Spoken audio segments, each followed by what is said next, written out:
This is Pituffik Space Base, formerly known as Thule Air Base, the most remote military airfield on Earth. It sits in the pitch-black wilderness of northern Greenland, 750 miles north of the Arctic Circle, far away from literally everything. The nearest major city is Nunavut, Canada, hundreds of miles of frozen, dead tundra away. But even they are isolated too. The closest true supply mainland is Copenhagen, Denmark, nearly 2,200 miles across a violent, ice-choked ocean. And it is only from deep inside this frozen void that you can find a massive 10,000-foot runway, operating 24 hours a day, 365 days a year. So how does it all work? How is it possible for an airport in such a lethal wasteland to survive? Well, when you are this far removed from the rest of the world, normal rules stop applying. If you stood on the tarmac at Pituffik right now, you would be staring at a physical impossibility. To your left, a sheer wall of solid ice spikes into a gray sky. To your right, the frozen waters of North Star Bay lie completely dead. The wind here does not just blow, it cuts. It screams across the landscape at speeds that can instantly tear a car door right off its hinges. Yet, every single week, massive, heavy-bellied military cargo planes and specialized civilian charters line up their descent vectors. They fly directly into the dark. Think about a standard airport landing for a moment.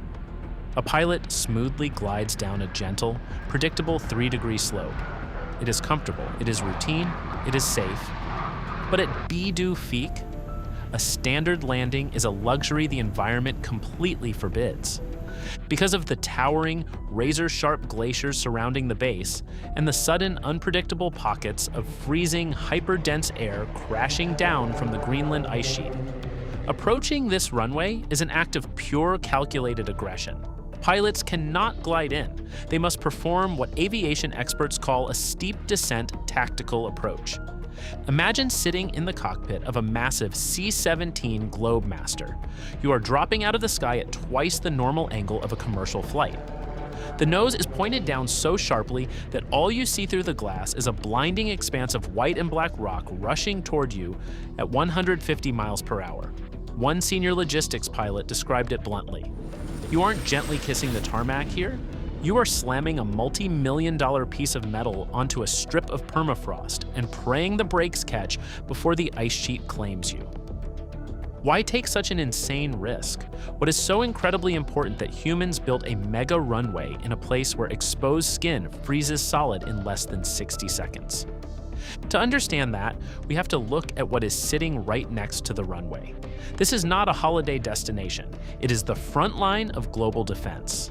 Hidden beneath the snow crust are massive, multi-billion-dollar ballistic missile early warning radar systems. They scan the top of the world constantly, looking for nuclear threats. If these radars go dark for even a single second, a massive blind spot opens up over the entire northern hemisphere. The runway is the only thing keeping those radars alive. It is the absolute lifeline. If the airport fails, the base dies. And if the base dies, global security fractures. But operating an airport on top of a shifting, frozen wasteland creates engineering nightmares that sound completely fabricated. Let's start with the ground itself. The entire airport is built on permafrost. This is soil that has been frozen solid for thousands of years. You might think solid frozen ground is the perfect foundation for a heavy runway. You would be completely wrong. When you build an airport, you need massive buildings, heated hangars, and heavy machinery. But heat rises. The moment you turn on the heaters inside an Arctic hangar, that warmth radiates downward, through the floorboards and into the earth. The permafrost starts to thaw. When permafrost thaws, it doesn't just get wet. It turns into a soup of unstable, shifting mud. During the early days of construction, engineers noticed something terrifying. The heavy heated buildings were literally sinking into the earth, tilting like a melting ice cube in a glass of water. If a runway shifts by even a few inches, the concrete cracks. A cracked runway means a cargo plane cannot land. It means total isolation. So how did they solve a problem that seemed entirely unfixable? They did something that one lead military architect later called profoundly dumb, but absolutely necessary. They raised the entire base into the air. Every single building, every hangar, and even parts of the support infrastructure do not touch the ground. They sit on heavy ventilated steel stilts. This allows the brutal Arctic wind to blow directly underneath the structures, freezing the ground constantly and keeping the permafrost solid. But what about the runway itself? You cannot put a 2-mile-long concrete strip on stilts. Instead, engineers had to invent a completely unique, multi-layered insulation blanket beneath the asphalt. They laid down alternating layers of coarse gravel, high-density foam, and ventilated pipes that act as a massive heat sink. The runway is designed to actively reject the heat of the sun and the friction of landing aircraft, pumping it away to keep the ground beneath it at a permanent, freezing temperature. The cost to maintain this single strip of asphalt? Over $30 million a year, just to keep it from sinking into the mud. Let that sink in for a moment. But stabilizing the ground is only half the battle. The real terror of Pituffik arrives without warning from the north. They call them Phase 1 storms. In a normal airport, bad weather means a delay. Maybe you wait in the lounge for 2 hours while a snowplow clears the path. At Pituffik, a storm is a life or death scenario.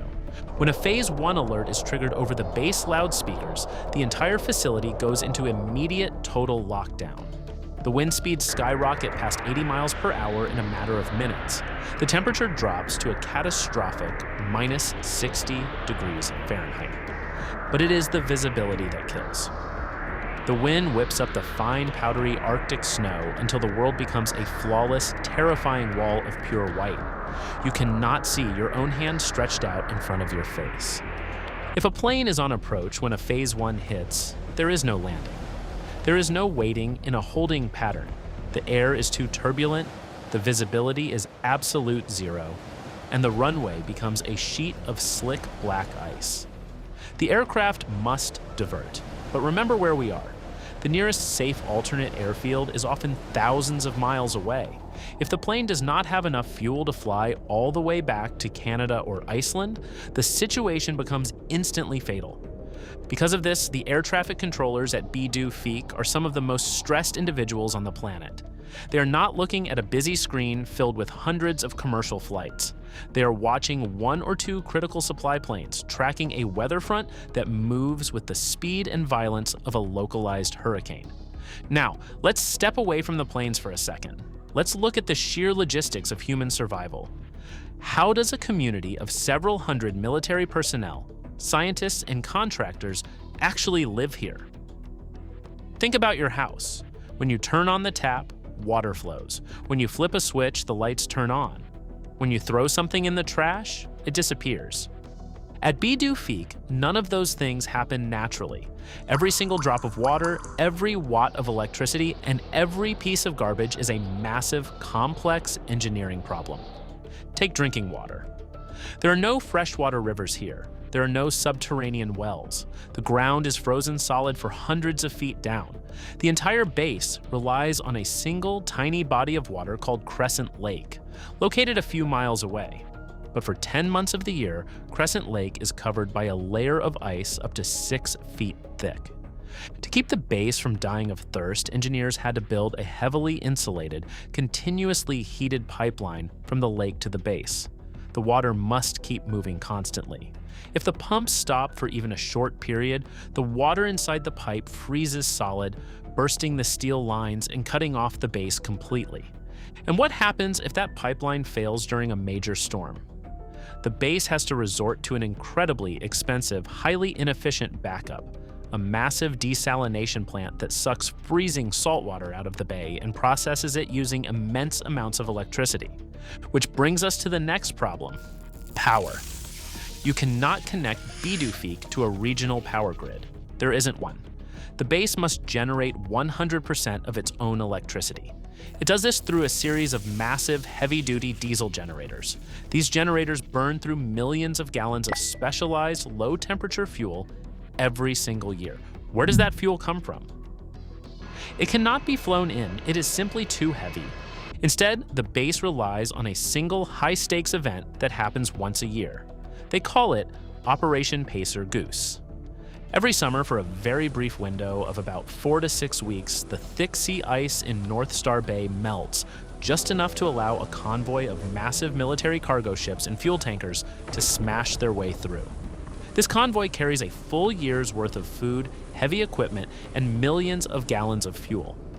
If the ice does not melt enough, or if a tanker suffers a mechanical failure during the voyage, the base faces a catastrophic fuel shortage. If the fuel runs out in the dead of winter, the heaters turn off. If the heaters turn off, the base becomes unlivable within hours. The margins for error do not exist here. They are exactly zero. But what about the human element? What happens when someone gets sick?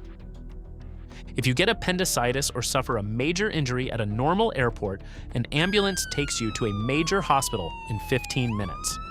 At Pituffik, the medical clinic is highly advanced, but it is small. It is designed for stabilization, not long-term intensive care or complex surgeries. If a worker suffers a life-threatening medical emergency during the deep winter, a massive international rescue operation is triggered. A specialized medical evacuation plane must be prepped in Canada or Denmark. It must fly through treacherous Arctic airspace, perform that terrifying steep descent landing in the dark, pick up the patient, and fly all the way back.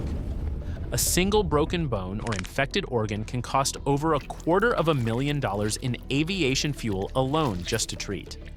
And then there is the psychological isolation. For more than 3 months of the year, the sun never rises. It is the polar night. Day is night and night is night.